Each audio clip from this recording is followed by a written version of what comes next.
ఈరోజు మాతా రమాబాయి 127 జయంతి సెలబ్రేషన్స్ కి అందరికీ కంగ్రాచులేషన్స్। ముఖ్యంగా Panjagutta Ambedkar statue committee members పుణ్య బానన్న వినయన్న మరియు కమిటీ మెంబర్స్ అందరికీ మరియు ఇక్కడికి విచ్చేసిన మాలమానాడు జాతీయ అధ్యక్షుడు చెన్నన్న గారికి వరుణన్న గారికి అందరికీ మాలమానాడు అందరికీ బాబాసాహెబ్ అంబేద్కర్ వారసులందరికీ జై భీమ్లో। బాబాసాహెబ్ వెనుక నిజంగా మాతా రమాబాయి ఆమె చేసిన సేవలకు కానీ ఆమె సహనం ఓర్పు ఒకప్పుడు ఆమె పిడికలు కొట్టి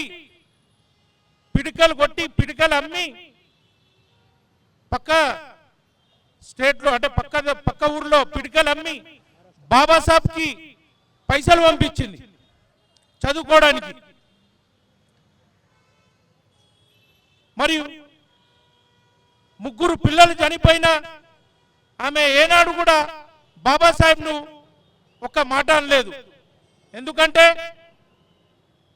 మొత్తం దేశం మొత్తం నా జాతి మొత్తం నా వారసులే అని చెప్పి మన గురించి త్యాగం చేసిన వాళ్ళు గొప్ప ఆదర్శ దంపతులు వాళ్ళు। నిజంగా ఈరోజు మనం అసలు వాళ్ళ అడుగుజాడల్లో అస్సలు నడుస్తలేం। ఒక్కరికి కూడా ఓర్పు సహనం అనేది లేకుండా పోయింది।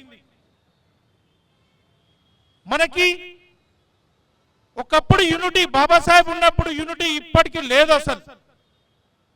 మన గురించి ఏ పార్టీ కూడా పట్టించుకోదు, కానీ మనం మాత్రం ఎవరికి వారే ఏమన్నా తీరే। ఈరోజు వారి యొక్క త్యాగం ముందు మనం ఎంత ఒక్క పర్సెంటేజ్ అయినా మనం లేము వాళ్ళ త్యాగంలో ఉన్నామా? అసలు మనం ఎవరైనా ఒకరు త్యాగం చేస్తున్నామా? మనం మన జాతి గురించి టైం కూడా ఇవ్వలేకపోతున్నాం। ఆ రోజు వాళ్ళు బాబాసాహెబ్ పోరాటం చేయకుంటే మనం ఎక్కడ ఉంటుండే?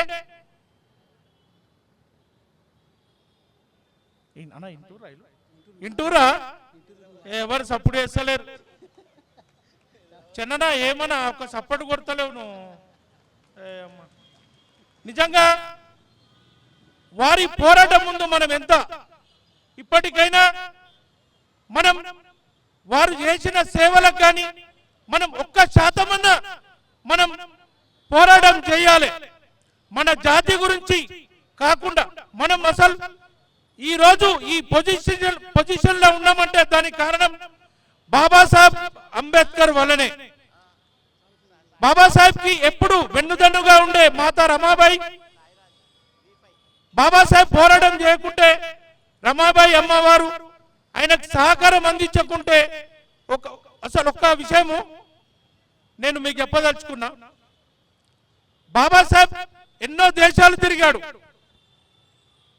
ఆయన ఒక మంత్రిగా కూడా పనిచేసిండు। ఆయన కావాలనుకుంటే లక్షలు కమాంచేవాడు, అవునా? కానీ ఏనాడు కూడా ఆయన స్వార్థం గురించి ఆలోచించలేదు, వాళ్ళ పిల్లల గురించి ఆలోచించలేదు, భార్య గురించి ఆలోచించలేదు। మన జాతి బాగుండాలి అని చెప్పి బాబాసాహెబ్ నిరంతరం మన గురించి పోరాటం చేశారు। ఇప్పుడు మళ్ళీ మనకు ఆ అవసరం వచ్చింది,